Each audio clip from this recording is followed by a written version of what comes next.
एक बार पार्वती ने भगवान शिव शंकर से पूछा, ऐसा कौन सा श्रेष्ठ तथा सरल व्रत पूजन है जिससे मृत्यु लोक के प्राणी आपकी कृपा सहज ही प्राप्त कर लेते हैं। उत्तर में शिवजी ने पार्वती को शिवरात्रि के व्रत का विधान बताकर यह कथा सुनाई। एक गांव में एक शिकारी रहता था। पशुओं की हत्या करके वह अपने कुटुंब को पालता था। वह एक साहूकार का ऋणी था, लेकिन उसका ऋण समय पर न चुका सका। क्रोधवश साहूकार ने शिकारी को शिव मठ में बंदी बना लिया। संयोग से उस दिन शिवरात्रि थी। शिकारी ध्यानमग्न होकर शिव संबंधी धार्मिक बातें सुनता रहा। चतुर्दशी को उसने शिवरात्रि की कथा भी सुनी। संध्या होते ही साहूकार ने उसे अपने पास बुलाया और ऋण चुकाने के विषय में बात की। शिकारी अगले दिन सारा ऋण लौटा देने का वचन देकर बंधन से छूट गया। अपनी दिनचर्या के भांति वह जंगल में शिकार के लिए निकला, लेकिन दिन भर बंदी गृह में रहने के कारण भूख प्यास से व्याकुल था। शिकार करने के लिए वह एक तालाब के किनारे बेल वृक्ष पर पड़ाव बनाने लगा। आराम करने के लिए उसने बेलपत्र की कुछ शाखाएं तोड़ी। इस प्रक्रिया में कुछ बेलपत्र की पत्तियां शिवलिंग पर गिर पड़ी। शिकारी भूखा प्यासा उसी स्थान पर बैठा रहा। इस प्रकार से शिकारी का व्रत हो गया। तभी गर्भिणी हिरनी तालाब पर पानी पीने के लिए आई। शिकारी ने धनुष पर तीर चढ़ाकर हिरनी को मारने की जैसी ही कोशिश की, वैसी ही हिरनी बोली, मैं गर्भ से हूँ, शीघ्र ही बच्चे को जन्म दूंगी। तुम एक साथ दो जीवों की हत्या करोगे, यह उचित नहीं होगा। मैं अपने बच्चे को जन्म देकर शीघ्र ही तुम्हारे पास आ जाऊंगी, तब तुम मेरा शिकार कर लेना। शिकारी ने तीर वापस ले लिया। हिरनी भी वहां से चली गई। धनुष रखने में कुछ बेलपत्र टूटकर शिवलिंग पर गिर गए।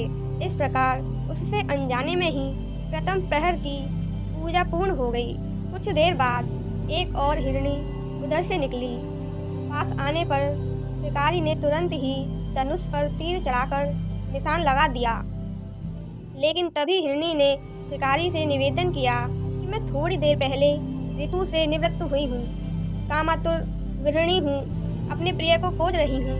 मैं अपने पति से मिलकर तुम्हारे पास आ जाऊंगी। शिकारी ने इस हिरनी को भी जाने दिया। शिकारी विचार करने लगा। इसी दौरान रात्रि का आखिरी पहर भी बीत गया। इस बार भी उसके धनुष से कुछ बेलपत्र शिवलिंग पर जा गिरे। इस प्रकार उसके द्वारा दूसरे प्रहर की पूजन प्रक्रिया भी पूर्ण हो गई। इसके बाद तीसरी हिरनी दिखाई दी, जो अपने बच्चों के साथ उधर से गुजर रही थी। शिकारी ने धनुष उठाकर निशाना साधा। शिकारी तीर को छोड़ने वाला ही था कि हिरनी बोली, मैं इन बच्चों को इनके पिता को सौंप कर लौट आऊंगी, मुझे अभी जाने दे। शिकारी ने ऐसा करने से इनकार कर दिया। उसने बताया कि दो हिरनी को मैं छोड़ चुका हूँ। हिरनी ने कहा, शिकारी मेरा विश्वास करो, मैं वापस आने का वचन देती हूँ। शिकारी को हिरनी पर दया आ गई और उसे भी जाने दिया। उधर भूखा प्यासा शिकारी अनजाने में बेल की पत्तियां तोड़कर शिवलिंग पर फेंकता रहा।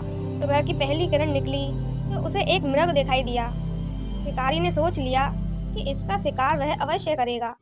शिकारी की तनी प्रत्यंचा देखकर मृग विनीत स्वर में बोला, हे पारदी भाई, यदि तुमने मुझसे पूर्व आने वाली 3 मृगियों तथा छोटे छोटे बच्चों को मार डाला है, तो मुझे भी मारने में विलम्ब ना करो, ताकि उनके वियोग में मुझे एक क्षण भी दुख ना सहना पड़े।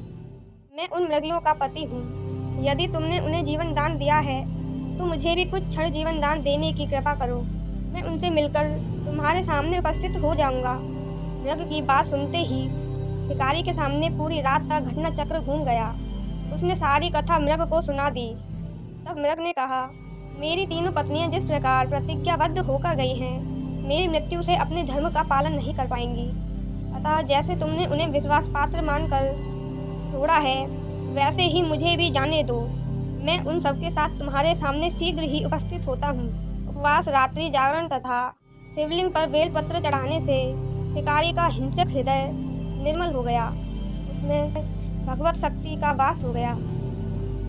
धनुष तथा बाण उसके हाथ से सहज ही छूट गए। भगवान शिव की अनुकंपा से उसका हिंसक हृदय कारुणिक भावों से भर गया।